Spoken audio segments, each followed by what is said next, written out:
What's going on, everybody? You are listening to the Event Guys podcast. Our goal on this show is to help event profs be successful in this awesome industry that we're in. And whatever your path is, whether you're starting your own company, building your career, or developing your personal brand, we promise to bring together amazing guests and discuss relevant topics to help you along the way. Today, we talk to David C. McKnight, founder and president of Emerald City Designs. We go deep into our conversation about personal branding, creating amazing events for our clients, and tapping into your creative spirit when designing an event. It's a great conversation, so enjoy David C. McKnight. Like I mentioned to you before, we want to go deep into your mind, your heart, your soul. We want to know, what makes you tick, what makes you who you are, how you become the kind of success that you have. Some of your leadership qualities, just some random thoughts. And we want it to fit all in an hour, too. Yeah. Great. I can do it. Obviously, I would say, you and David know each other really well. And so for Mike and I to get to know your story a little bit more, and obviously we definitely know about our company. We've done events together.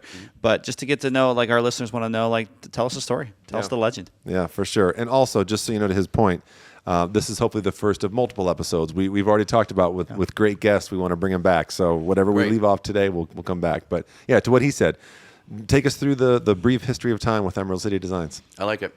So let's go back to 1991. That's when Father of the Bride came out, the movie. Okay? So I'm sitting, probably in an apartment somewhere thinking, what am I going to do for my life? Because I went to college for 6 months. Couldn't do it. OCC. See you later. I like that. I couldn't do it. I did not have the mindset to really concentrate on a college and getting a further education of something I could or would not use. So I thought, okay, I need to be creative here. So I thought, what could I do? And I thought, well, let me create a company, Emerald City Designs. But what am I going to do with that? Did you have the name at that point, right off the bat? The Wizard of Oz has always been true to my heart. And when you think about the Emerald City, you're going down the yellow brick road to find what? Happiness, courage, a heart, all of those different tools. To go home again. Yeah. So I thought, okay, this is kind of generic, Emerald City Designs. What am I going to design? I had no idea.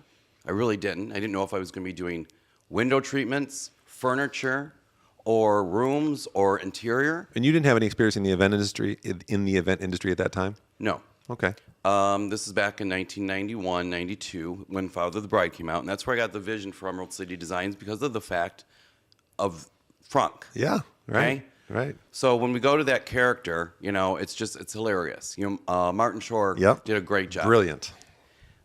So as life went on, I started helping people plan parties, like little backyard parties. I did a wedding. Do you remember the Fox and Hound? Of course. On Woodward? Yeah, I love that place. Did a wedding there. It was really a great experience for me to do. And at this time, I was working for a company called Electronic Data Systems, EDS. I've heard of them as Ross well. Perot's company. Yeah. So I'm building this business, and this is now 1993, and I've done a couple, small parties, a wedding at the Fox and Hound, and I helped a person with a 50th birthday party. More decor or more planning at this point? Both. Gotcha. I mean, I was doing little floating candles and tissue paper and lame and all the jazz from, Party City. I love it. So it was then that I realized, you know what? I think I got a niche. I think I got a passion for this. So I go to my manager at EDS, and I said, hi, I just need to let you know I cannot do overtime anymore.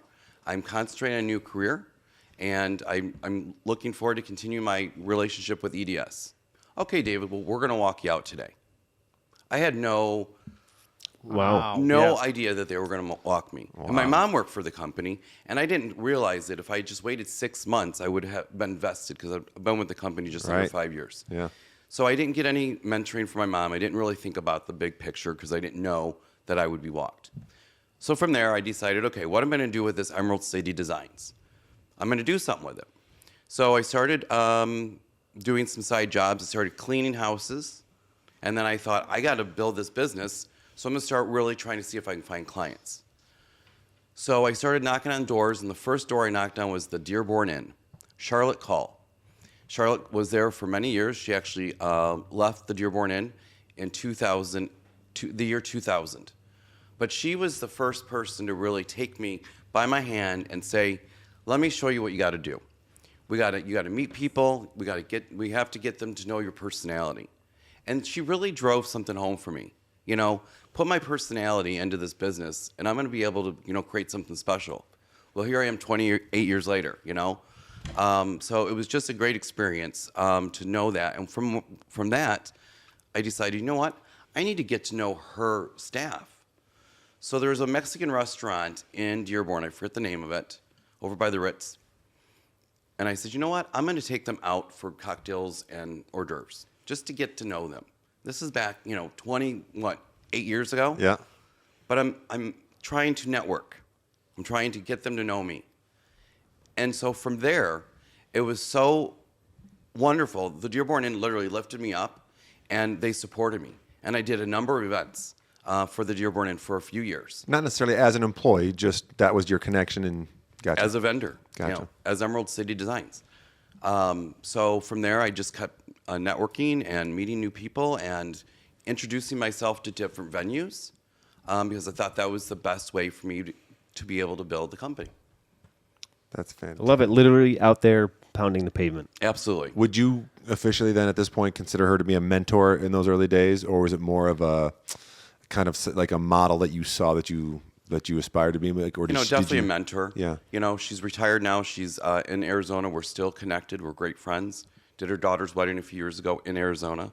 So, you know, those relationships that I connected with 25, 28 years ago, the main thing for me was to keep those connections and create relationships. Yeah. Because without our relationship, I wouldn't be sitting here with you today. Right. Right. And it was just through networking, but networking in areas where it meant well for me. Yeah. Meaning getting to know folks at venues and other vendors that were interested in potentially, you know, partnering up with Emerald City Designs.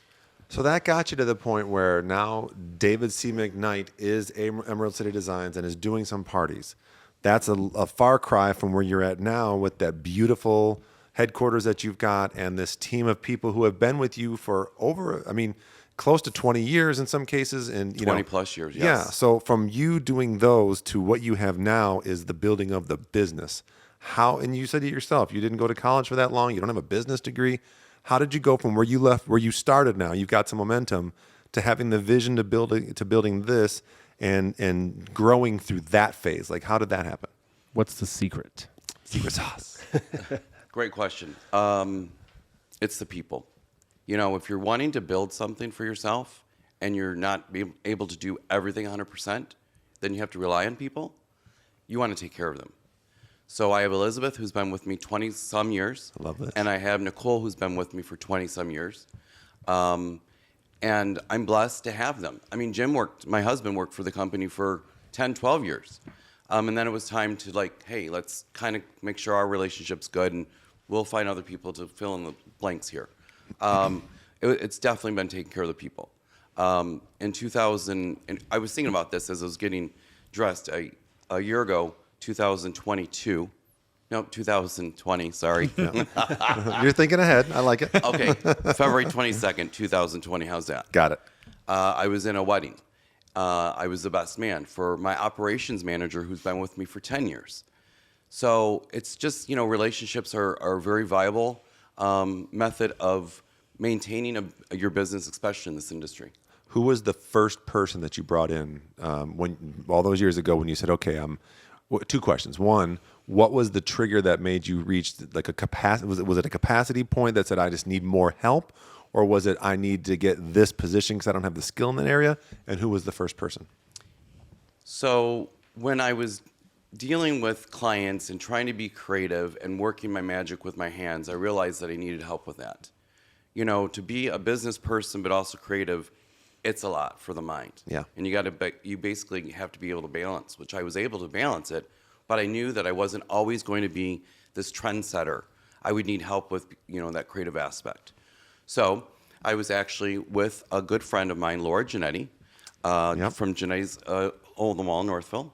We were at what used to be called, I believe, the Library Pub in Novi. Yeah, right there on Grand River. Yes, and Elizabeth Sheridan was our waitress. Oh. And so we were speaking, and I believe somebody introduced us to her, and she just by chance had pictures of flower designs that she had done in the past on her. So, and I remember this vividly, and I was in no position to hire anybody. And I said, I would really like to talk with you to see if we could work together, with my company that I'm building. So from the beginning, she was a great support. She worked with me, as far as like her compensation. She was very flexible. We just started just diving into it and just, built it up. Wow. So, and then she, through friends, introduced me to Nicole Bodwine. Yeah. Okay. So again, it's those relationships. So important to maintain those relationships and, have the respect and really follow through and stay connected. That seems to be a consistent message that we're hearing about being a leader is the people that you surround yourself with. Yeah, you tend to be the center spoke, so to speak, but not necessarily the most important part. You just bring the people together, let them do what they do, and then you can essentially manage or, help inspire them to be the best they can be. Yeah. Absolutely. So now you've got a couple of people. Here's an area that I've, sometimes I struggle. Sometimes I need to focus more on it. The actual business. Learning how to run financials, learning how to, do the legal side of things. And a lot of people who are good at a skill, and there's an adage, and there's a book called the Emyth Revisited, and it talks about, a guy who's a mechanic at a dealership thinks I could do this for myself. And he opens a garage, but he forgets that it's not just working on cars. It's doing all the things that you have to do to run a business. And so did you have the foresight back then to think, okay, before I get too far, I have to start establishing all these processes and how I'm going to do things? Because I'll be honest, like for me, building E3 Detroit, it was more of I had to reach a point where I realized, oh crap, how do I track my financials? How do I do my taxes? And then I went back and learned those skills. How did you shape that as you were building ECD? The idea of the financials was something I learned very young and knew that was something that I was very good at. I've always been a numbers person. I've always been very good with financials and being respectful of monies. And so at that point, I would say this is, I established ECD in 1993. I met Elizabeth, I want to say 95-ish, okay? So it was within a couple, 2-3 years, within the first 5 years, that I realized I really needed to concentrate on the monies that are coming in or paying for the products and the items I needed at the time. One thing I never did was overspend or go out there and just, do too much with financials. Because I didn't want to be where I was as a child, which was down under. Yeah. Me and my mom were very, very poor. We came really from nothing. So I had that determination from younger to be able to really be smart about the financial aspect, but also respectful to it. Yeah, yeah. By the way, I've got millions of questions, so you guys just need to jump in when you've got things that you want to ask about, and we'll probably go back and forth with things, Cool. Because now we're at this point, and I asked about the business. One of the big things I want to ask everybody that comes in here, I've seen your work, and in fact, I love it so much that it meant the world to me that you guys did a bunch of work for my wedding. You were the tipping point that put it over the top, that made it look perfect, and I would not Derek, have had just it any the other tip, way. Okay. There it is. Wait, you don't remember that night up on Mackinac Island? Come on. Oh, those shots. Oh, wait a minute. That was Petoskey. That's where it was Bay Harbor. Oh, right. That was a great party. Oh, that was fun. He likes to, whenever they do, I don't know about whenever, but at least a handful of times when they've done events at the Unit Bay Harbor, he'll actually rent a whole villa for his team, and they'll go up, and of course, the work hard, play hard mentality. They work hard, but afterwards, everybody heads over to David's villa because there is one hell of a party over there for the whole staff. Absolutely. You Good got to have times. some fun in this industry, especially when we're working so hard. It's all about the timing and the sense of urgency. And once that, those doors open, those people are having a good time, and the night's ended or whatever, and wherever we're at in the, timing of the event, take it in, take the moment, take it in, enjoy it. Yeah. The gratification of producing these events is just, it's mesmerizing to me. It's cool that you said that from the perspective of the event professional, because usually that's the sentence we say to our brides and grooms or clients, take it in, enjoy it. But that's an interesting comment too, as the people that created it, take it in and don't let that be lost on you as well. All of our entire staff, we just get so proud, and we pride ourselves on the compliments. Recently, we actually did a wedding, and the groom asked for me to call him that Monday. And, getting a phone call or asking for someone after the event is always, okay, what is this about? Yeah. Right. You would have thought this gentleman just got on ecstasy and was having the time of his life on a rooftop somewhere. He could not stop talking about every little detail. And this is coming from a very, very straight, masculine guy. Yeah. He was screaming on the phone, so excited. And it just joyed me. It overjoyed me. And I was like, yes, this is why we do what we do. Yeah. That's awesome. I did get one of those calls once, the debrief call. I was so nervous, and this was a client when we met, we were waiting for his fiance to show up. She was late, and we just started talking about tequila. And so we started drinking tequila, and by the end of the meeting, we drank a whole bottle. Oh, and she drove us to the local Mexican restaurant. We all had dinner. So, that's how our relationship started, and we just had such a great time through their whole wedding, the whole process. And then I got a call a couple days after the wedding. He was like, hey, can we talk sometime soon? I'm like, oh, my God, what happened? What did I say at that night? I know. And he showed up at my office with the same bottle of tequila and, an engraved bottle and stuff like that. And so, but I was so nervous when I got that same call. Yeah. It's worth that. You get more gratification from those things than you do the paycheck when they pay their balance off. Yeah. Absolutely. So, okay, having said all that, I'm probably going to use this phrase in every episode we do, the creative voice. Tapping into that part of you that sees things a certain way. And again, this is a very applicable question for you. I've seen literally dozens and dozens of different looks from you when I've walked into rooms of every different style of decor and and linens and centerpieces and things you've hung from the ceiling. Where does somebody get? Where did that for you come from? That eye for detail, that artistic quality. Where does your creative voice come from, and how do you tap into that and use that when somebody is describing their wedding to you? Because I would imagine after a while you've done thousands of weddings. Do you feel like you repeat things? Because I don't feel like I've ever seen repeat things from you. So how do you always find that creative voice and create those looks? I got to tell you, Joni Sams from the Townsend, who just retired last year, said about me, quote unquote, David C. McKnight is a brilliant designer who truly listens to his client. I pinned that and I used it for advertising for many years. When you're listening to your client, you're basically taking their personality and you're documenting it for you to be able to evolve what you're hearing. When they're saying, I like shades of blue, you can take shades of blue and turn it into, whether it's gems or flowers or paper, stationery. There's so many lighting. Lighting is everything. Yep. It's truly listening to them and pulling out different aspects of their personality and style and kind of blending it in a mixing bowl. Make sense? It's Yeah. that easy. Yeah. It really isn't. Okay. I'm glad can we dissect the process a little I bit? was just going to say, I'm glad you ended it with. It's not just that to check a easy. box and then, we not got it. that easy. So how do you get into their mind? They come, they meet you, they've seen your work, now they want Yeah, you you to got to create really magic. ask the questions. What are some things what are your hobbies? What do you love to do? I was talking with a client yesterday and realizing that she was asking about the Henry Ford Museum. The groom's an airline pilot, right? Yep. Okay, so he's Yep. a pilot. Yep. I'm like, yeah, that's the best place for your Yeah, reception. you get the big plane right there. Right. So it's those little things. When you're, I'm not really sure if I want to do something funky or do I want something really, magical and beautiful. You can do all that in any space. You just have to have the creative eye and the energy to be able to turn that space into an elegant, the museum is already colorful. But if you want to turn it into something elegant, then you need to focus that, space in front of that plane to make that space elegant and enjoy the rest of, the atmosphere around. But what you just said is the scratching of the surface, because other people might say, well, great, so we bought model airplanes and we set them on the center of every table. You know what I mean? There's a difference between, oh, yeah, of course that's what you did, and being able to apply a certain type of mentality to saying, no.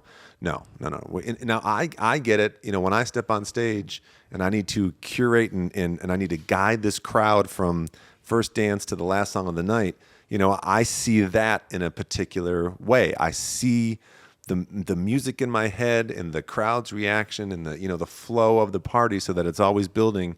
And Mike sees certain things through the lens of a camera and how to tell a story. Nicholas is an expert with the lighting, like you described before, and he can transform a room. And we all have that perspective. But it's not just saying, client tells me things and then boom, this comes out of it. There's something in your head that's not in the heads of other people that then translates into what you see when you walk in that room. I would think. Yeah, that's a good way to look at it. I wanted to tell you, as you were speaking, I remember for Jim's 50th. Yeah. 2015, right? Yep. Okay. Upstairs at the Townsend? Was that No, that one? No, no. that was your anniversary party. That was the Dearborn Inn, but that's Yeah. okay. What did I say? The Towns. Oh, because you just said the Townsend a minute ago. You put that in my head. You're good. Cottonwood. Yeah. Jim's 50th. The barn. Yep. Such a shame that it's gone, Yes. but it's now a house. But when you just that evening when you just let people sing with you, Yep. in the audience, and we had a number of great people there, who came up and sang with you. Well, now I'm going to start thinking about all the parties because the one we did back in your warehouse, Rhonda Walker came up and sang with us. Yep, that was she was the MC for that. Yep. Aaron McDonald from Channel 7, Yeah. she sang with us at one of yours. You guys both have been up on stage with us multiple times. Wasn't Jim up there with us that night? Jim did, yes, he was up there, and because he's not a big speaker, we pre-taped something, and we had the Yeah, boom that's box, right, and he that's just right. pressed the play, and it looked like he was speaking, but he really wasn't. Yeah, I remember that. It was great. Yeah. It's funny because now I'm thinking about all these parties. There's been a number that we've done together personally. Yeah. Like personal parties. Yeah, I got to. We had a jazz trio playing poolside at his house for a little shindig one time, and I totally forgot about that. yeah, Yeah. that was a good time here. Back to what you were saying before the Dearborn Inn staff, and you said I just started networking. We've had a number of conversations with people, and that seems to be a recurring theme. So an event professional can be a photographer, a videographer, a DJ and a lighting, a band guy, a decor and a planner, or any number of things. But networking is a consistent skill that I think everybody has. What would you say? How would you describe your networking style, and what tips would you give somebody who's young and trying to get better at getting out there and networking? That's a great question. During this time, we're not seeing a whole lot of development as far as producing events. Yeah. Correct? So it's a challenging question. I would, go old school and do exactly what I did and just literally knock on doors, make phone calls. We don't read our mail all the time. We don't look at all the emails, but do I like people to stop by unexpected? No. Would I be happy to meet with somebody if they wanted to introduce me to a product or service? Absolutely. Let's schedule that. So making that time and putting yourself out there and being vulnerable is something that I think anybody, especially trying to be a business owner or starting their own company, you got to take the risks. Yeah. Yeah, so bouncing off that, so how do you essentially manage your time as the owner of the business who has things to run to then also say, hey, I got to step away, I'm going to go network, connect, or just sort of connect with someone coming in here? Like, what's your routine like? What is my routine like? In the business world? Well, can I add on to that a Go little bit, for it. Mike? Yeah, I think, too, what you've done, David, is the ability to scale and serve so many people while maintaining quality and being creative is just a really big challenge. And there's so many people in the industry who are creative and good at what they do, and it's a real challenge to be able to grow that, to serve more people. And so I think when I hear what your question is tying that together, it's just like, how does that work? How do you get there? Yeah, it's time management. It's also being able to trust when you're basically handing out projects or delegating ideas. It really, I think it is about focusing on what's important for the business as far as what are your goals. If you have 10 goals, make sure you try to hit 5 of those goals within a time period. Like, give yourself goals and time frames and do things that make sense so that you're actually to-do lists. Nobody does to-do lists anymore. If you do a to-do list and you write things down and you highlight it and you're getting your things done, you're actually achieving your goals. You're working towards something. So just really time management and documenting everything is very important, I think. Any particular tools or software apps you use to manage that? I use paper and pen. There you go. I figured you were going to say that. Actually, funny. I use pencil. I'm a pencil guy. I've kind of evolved from that. I still keep my paper. You still have a piece of fake paper and a fake Yeah, I have a pencil. Virtual and paper. I write down notes. I do keep a notebook on my desk at all times because sometimes you quickly need to get to something. Mm-hmm. But this is what I like. I try to do this now and still write things because I feel like when I can write it instead of typing it, I can capture my thoughts more accurately. All you'll find in my top drawer of my desk are pencils and highlighters. I love it. Mike, do you want to dig deeper into that? Because I know I added on your question a No, little that's bit. good. I think you got it. I was just wondering a little bit about talking about team management. So we talked a little bit about your time management and goal setting. How do you essentially manage the team and the crew that's with you and then been with you for more than 20 years? Okay, so to answer that question, those managers that are in place are taking care of those details, where I'm really concentrating on the financial aspects and taking care of making sure the employees are getting their benefits and all that jazz. So when it gets into the aspect of the HR and training and managing people, I really allow our main managers, our general manager, our special events director, Elizabeth, and all of those folks really take care of the people and help me build what we're looking to do for our clients. That was perfect. Yep, awesome. Done. All about the team. I've been to your facility many, many times, and as I'm trying to, build out my own little dream space, your facility was a big inspiration for me, and I've always loved when you walk in. Have you guys been to his headquarters? It's been a while, but yeah, I've been there. We're going to come visit soon too. But you walk in and it's a display room first, multiple tables and setups with linens and decor, and then meeting rooms where we call them conversation rooms. Conversation rooms, where the attention to detail is, I think, part of the sales pitch, if you ask me, because I've worked with you as an event professional, but I also came in with my fiance for our consult, and just the picture books on the table and the decor on the room, everything feeds into the cell, and then back in the warehouse. It's not just a warehouse; it's an experience to go back there. And it was that getting a facility and getting your own building and building that out. How much was that like? How much was it just a necessity of the business to have a facility, and how much of it was, this canvas that you wanted to paint a work of art? Because that's got to feel like a home to you when you go in there.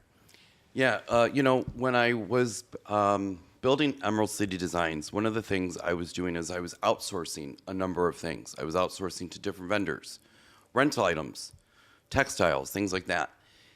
And I realized in a short time, I'm spending a lot of money on outsourcing. Why aren't I putting this into my inventory? Well, then I need to launder it. Okay, well, let me find a launderer.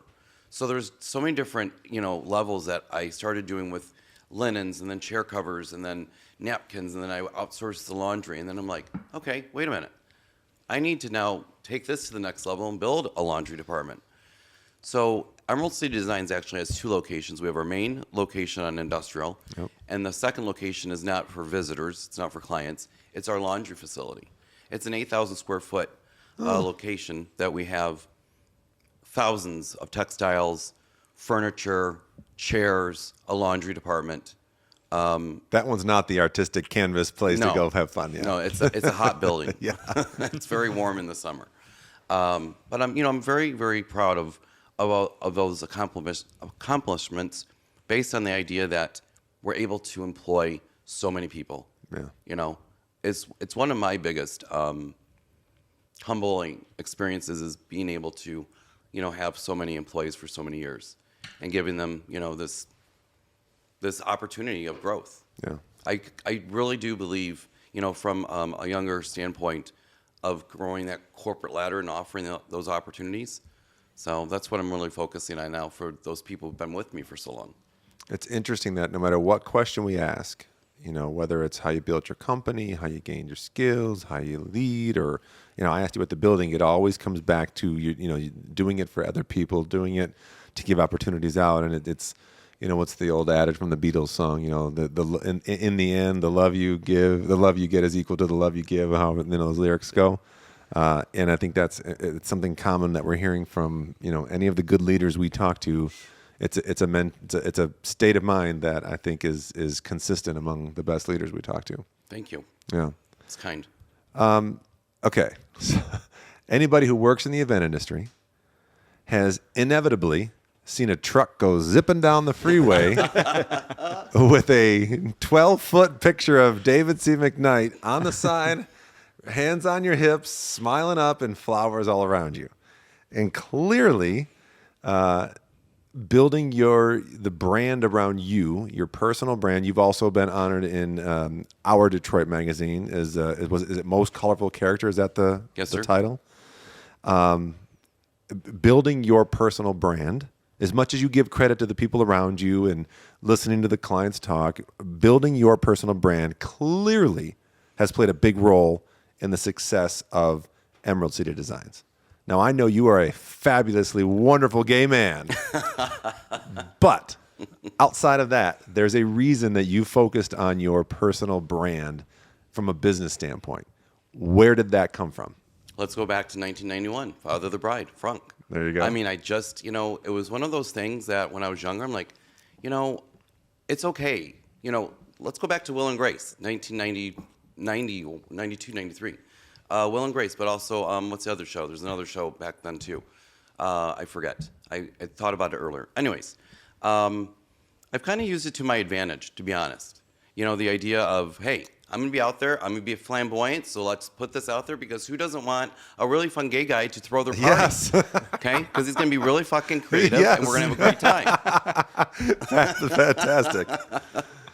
Okay, so that's how it starts. Then how do you, because in today's day and age of social media and, building a personal brand, if anybody's ever heard of, Gary Vaynerchuk and a lot of these names, building your personal brand is the thing right now. That's what you have to do. You've been doing it for 25 years.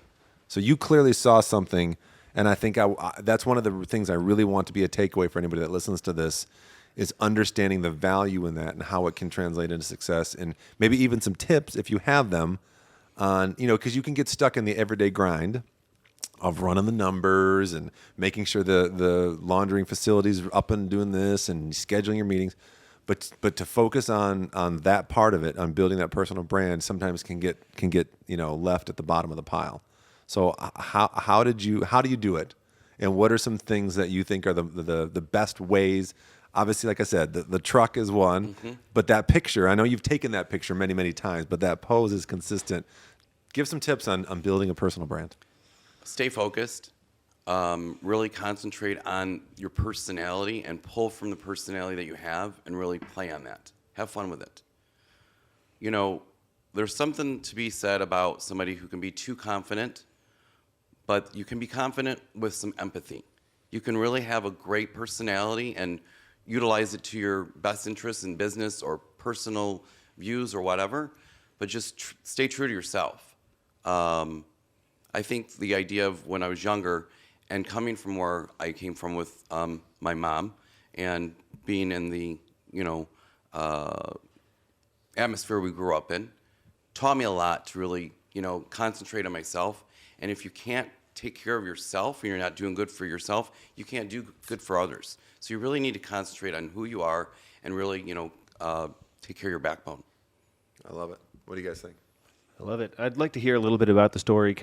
It's almost, I hate to use the cliche of rags to riches, but there's a huge lesson to, I guess, for anyone looking to start a business, whether it's in this industry or any other, that you can literally just take yourself from here to there with maybe the one secret ingredient of hard work and determination. And I'd love to hear a little bit about that story and maybe the journey along the way, if you're whatever you're comfortable to share. Yeah, thank you. I think, at the beginning of this, I was very nervous about how do I, 20 years ago, how do I, create something for myself that I'm going to be able to basically create a foundation for. It's very scary. But if you have that confidence and you're really able to focus on, creating a business that can be a financial success, in order to do that, you can't be greedy with it. You got to really stay humble, and you got to really concentrate on that money's coming in, that money's taking care of your building payments, your costs. It's not for you to go on trips all of a sudden, and at the very beginning, I always said to myself, I'm not going to overspend. I want to make sure that I'm living the means that I can, and I just don't want to get, in over my head. And that's really been not a struggle. It's been very easy to have that sort of financial understanding from the beginning, if that answers your question. Yeah, absolutely. So it's not just take a loan and hope for the best. It's a slow roll, and just know that you're going to get there regardless of the steps, hills, or mountains you have to go over. And I have to tell you, thank you for that idea. That's one of the things I never, ever did for Emerald City Designs when I started the company, was take out a loan. I just did it all myself. I thought, okay, this $80 flower arrangement I just, took in, it's going to pay for my phone bill. Yeah. Whatever it is, little bits and pieces here and there, it all adds up. You just got to be really frugal, keep yourself humble, but also, be respectful of, financial matters. It really sounds, I think that your background, you said like feeling comfortable with the numbers was very natural for you, or it came maybe, I don't want to say easier, downplay the work and the discipline, but can you talk a little bit more about how that came to be for you? And then if someone's out there and they're like, gosh, I'm just not good at that, and they shut down when it comes to that, can you talk about maybe even like tips or what you suggest for event professionals in those situations?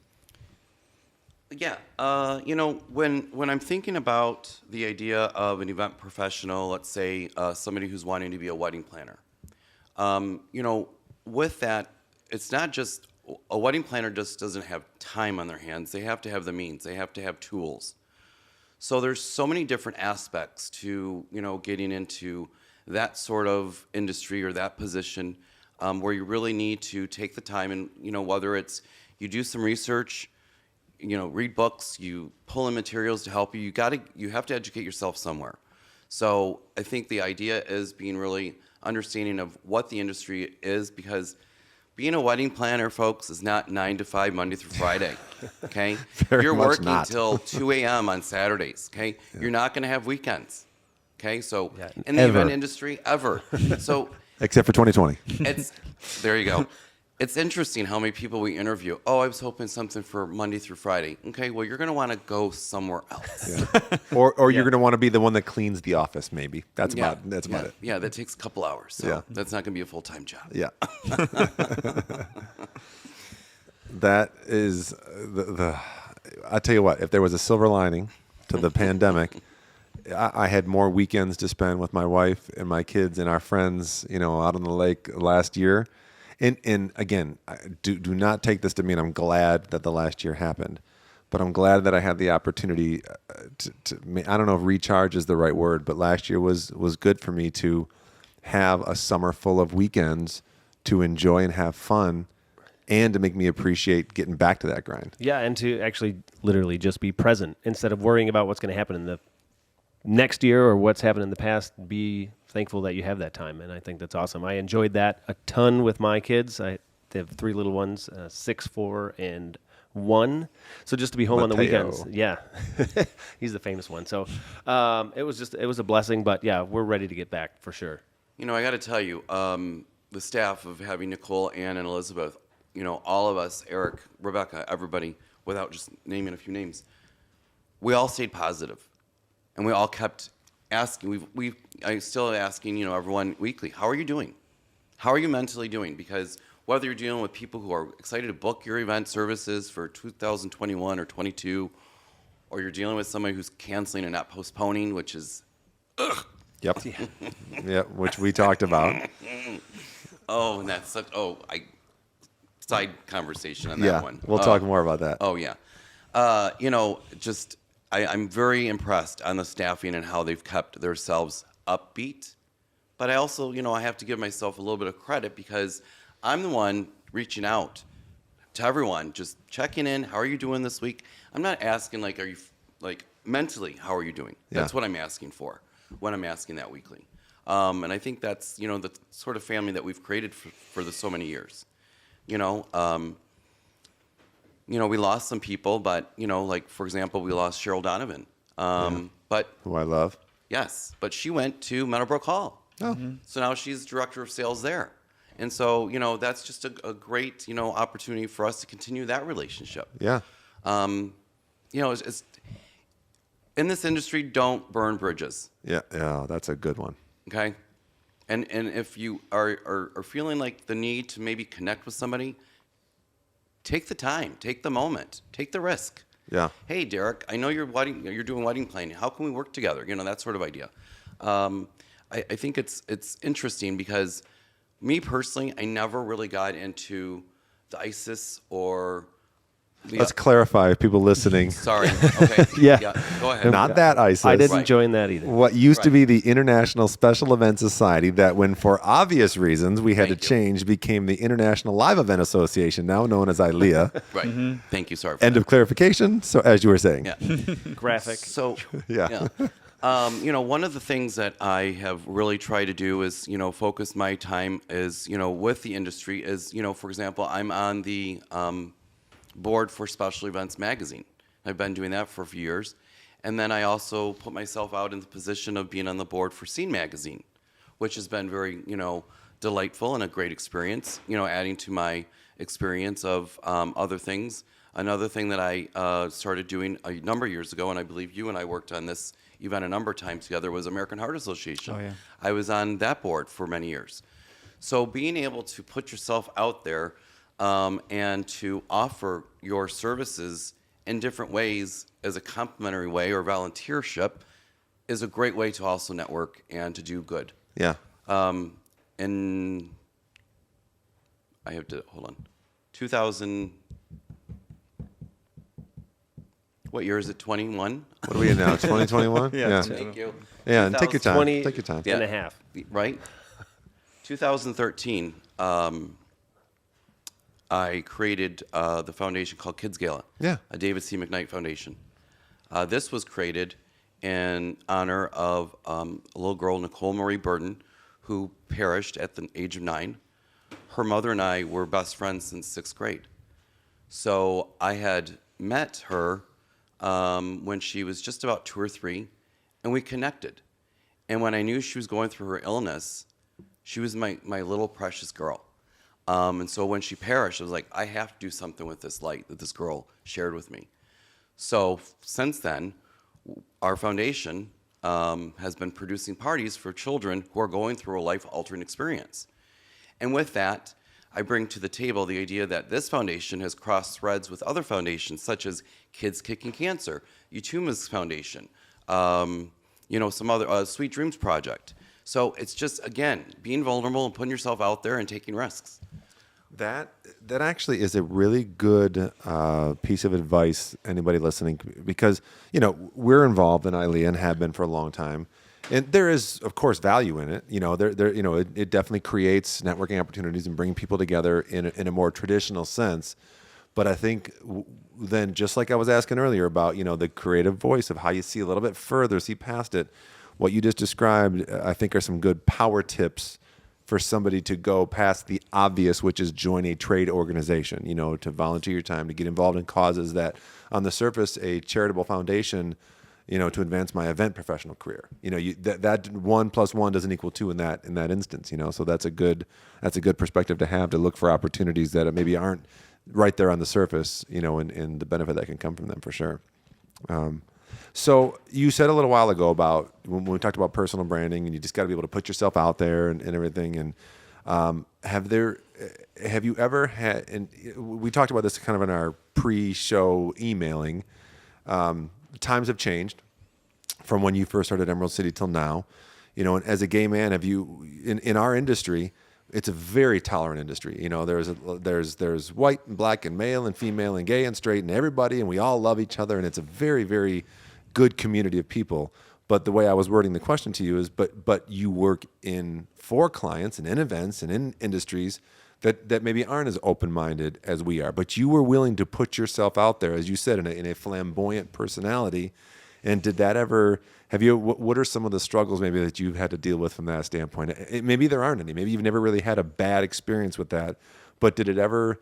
Was there ever any experiences that were like really negative because you put yourself out there so openly? Or even really positive when you thought it was going to be a negative Yeah. instance too. So I'd love to hear both sides. Yeah, I will tell you when, there was, a really bad time back in the early 90s when I was confronted at a gay bar. It was after hours, and it was just a really bad experience for me personally. And I wanted to do something legal with it, but Jim wasn't out with his family, and the other person I was with, wasn't out with her family. And I really wanted to go to the press with this because this was just really, it was devastating to me. But I had to keep it kind of on the down low, and I still have, and I'm not going to get into details, but it was a struggle. It was a struggle to go through that as a gay man, to be accused of something and finally having the courts throw it out of the system because it was all a made-up sort of experience, if you will. And I know I'm being very convoluted with my words, and I apologize, That's but I just okay. don't want to get into details. Sure. But, we were basically, in a spotlight where we shouldn't have been. We were set up. And it was just a really bad experience. And so to go to that was a really bad experience. But also, one of the things I will tell you is dealing with, and no pun intended, but the folks I love working with are father the brides. Yeah. Those gentlemen are so excited for their daughters to get married and to see, just Well, they also saw the movie, so as soon as they meet you, they know they got the man. yeah. But the point is I love working with brides and grooms and grooms and grooms and brides, but I really enjoy meeting the parents too. Yeah. There's something to be said about families and their admiration for children and having the want and the desire to throw something so fabulous for their child is simply amazing to me. Yeah. And I don't think that everybody understands that just doesn't, it just doesn't happen for everybody. There's a lot of families or a lot of couples that go through their wedding experience and they take care of their wedding financially, where you have other families who the mom and dad are totally taking care of everything. So there's so many different aspects to the clients that you have. And, like I said, I really enjoy dealing with the dads. And for the most part, it sounds like over the years you've had a vast majority of more positive experiences than negative ones. That negative one was a definite personal one, but Yeah. it's always been really great to have the clients come in and so excited to meet me, and that's humbling. Yeah. It makes me smile, puts a smile on my face, and makes me want to get up every day. Yeah, that's awesome. And you created that for yourself, and I think that's the lesson to take away is envision the everything, the lifestyle you want to lead, the daily routine you want to adhere to, the perception you want others to have. Envision that, and then go and make that a reality. Yeah, and stay humble, man. Yeah. Well, as flamboyant as you are, I know you're also a big sports fan. Right. Are you actually a Lions season ticket holder, or are you just at the game so often? No. I was a Lions season ticket holder. Yeah. Until. This past year. And you stopped because. Well, there's no games. So, but are you keeping your tickets? I haven't been there yet. Okay, so I don't know if I told you guys this. Goals and aspirations. One is to, build my company, but I have, I guess I'm into, suffering. I have been a diehard Lions fan my entire life, and one of the goals I set in life, one is to have a Tesla. I really want a Tesla. I don't know why, I just do. But one of the other goals I've had in life was to be a Lions season ticket holder. But being a season ticket holder for a professional sports team is not something that most people can, realistically pull the trigger and achieve. And I have a cousin who called me, and cousin of a cousin, and her dad has had Lions season tickets for 59 years. He's in the top 5 seniority of all Lions season ticket holders. And he passed away a few years, and they kept the tickets, but they just don't want them. And I bought them from her. And so the pricing's a little bit better because it's, we keep his name on the account in seniority. And I just last week became a Detroit Lions season ticket holder. And this is I feel like I made it in life. So, I was thinking you need to keep those because we got a tailgate together now, absolutely. man. I love going to the game for the energy. Yeah. And as well as for the tight ends. And not just the position.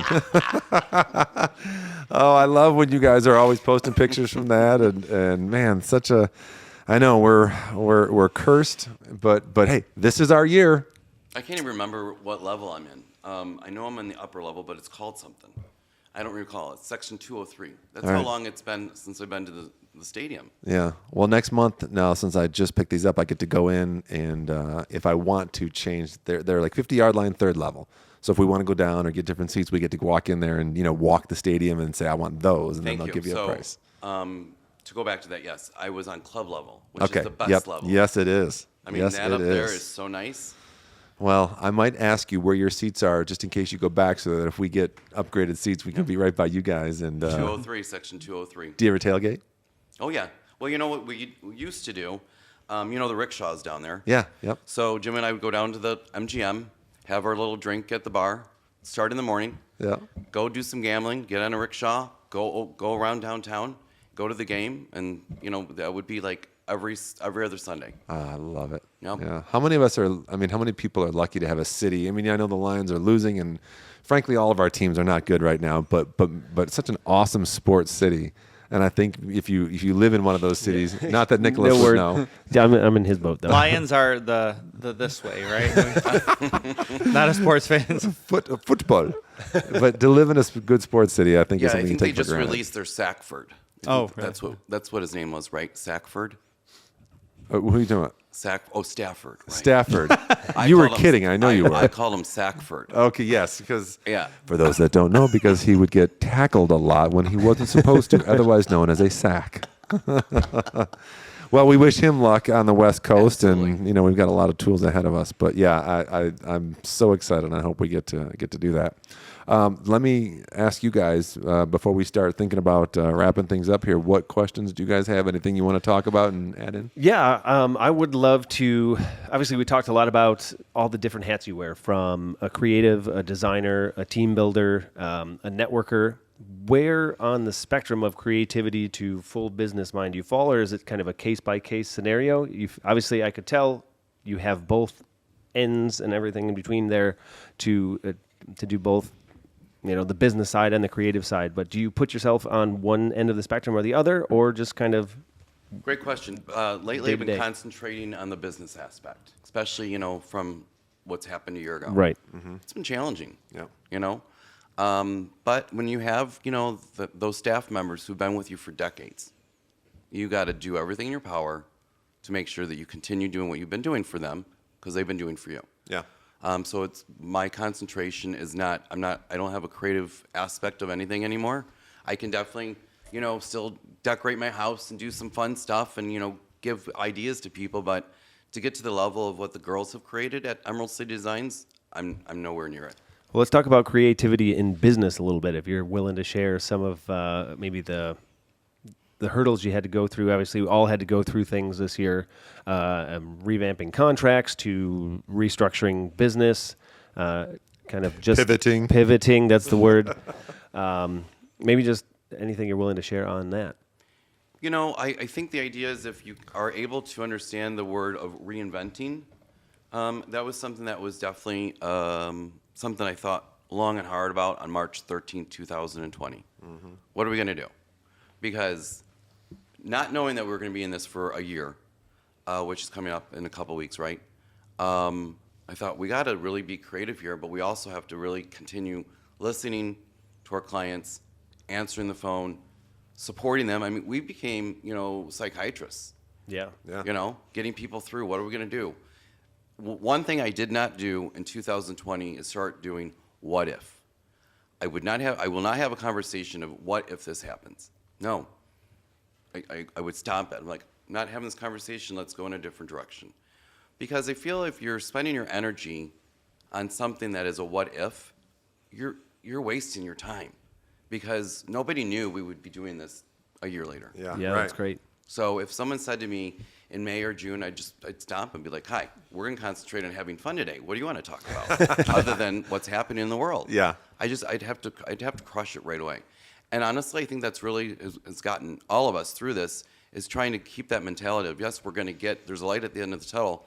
I'm not a patient man, but I've learned some patience the last year. I mean, I'm the most impatient person you'll ever meet. I can attest to that. After we did a wedding together on Mackinac Island at Mission Point, and after the wedding, his staff, my band, a lot of the wedding party all went to the bar. And David had a couple of cocktails, and as we're walking, they told you they were just Sprites. We left the bar when they closed. We're walking back to Mission Point where we were staying. And if you've been to Mackinac Island, it's I don't know, maybe a quarter mile, maybe half a mile, up that little Good street there. 15-minute walk. And as we're all walking, there must have been 20 of us between the various groups. David's gals, the Emerald City team, got about 8 feet ahead of him, and just while walking. And he stops and he says, excuse me, Ann, I'm not getting enough attention right now. And Ann, instead of going, well, tough shit, She says, "Oh, I'm sorry." And they literally came back and they walked next to him and they engaged, and I thought, see, now that man knows how to command respect right there. And it wasn't so much a command; it was really having fun. Yes, it was lighthearted and all in jest. I will clarify. And that's one of the things I think that is so fun for the group at Emerald City Designs is we can be real people, but we also are very professional in what we do. Yeah. And like we said earlier, we work hard, we play harder. Yeah. Good clarity. So you told us this fantastic story from, the early 90s to 2020. What does the next 5-10 years look like for you and for Emerald City? Emerald City Designs is going to keep on hopping and doing what we're doing. Eventually, I'm going to be stepping down a little bit. That's my goal. Will your face stay on the side of the truck still? As long as it's allowed to, There you because go. I'm going to have to start listening to people telling me what I need to do, which I'm not really ready for, but it's already starting to happen, and it's okay. I'm learning that, the transition of eventually, for retirement. I mean, I'm going to be 50 this year, okay? And I didn't think that I would have my own company at 50 years old when I was 20, but at the end of the day, I do. And I'm going to now enjoy, the fruits of the labor, if you will. Yeah. So, Jim's a little bit older, so I got to keep the old man happy too. So, we've just, we've been friends for 25 years. Actually, next week we'll be celebrating 18 years of marriage. Wow. So, good stuff. That's amazing. Sense of fashion style. You always look awesome. How do you come up with ideas for outfits, and where do you shop? And I've always enjoyed dressing up. Even as a kid, I would lay out my clothes the night before school. In elementary school, I wore a tie to school every day. All my clothes were from Kmart, but at least I knew how to, take little things and mix them up and, kind of reinvent. So I've always just, played Mr. Dress Up. I watched Mr. Dress Up when I was a kid. I remember that show. I actually just launched a new brand for myself called DCM, the Colorful Character. It's something that I'm going to be doing for parties and whatnot. It's going to be a lot of fun. This past year, I've been painting my face a number of times. I've been different characters. I was Curious to George. I was the Scarecrow from the Wizard of Oz. I was, I was the Heat Miser. Yep. Who else was I? I was...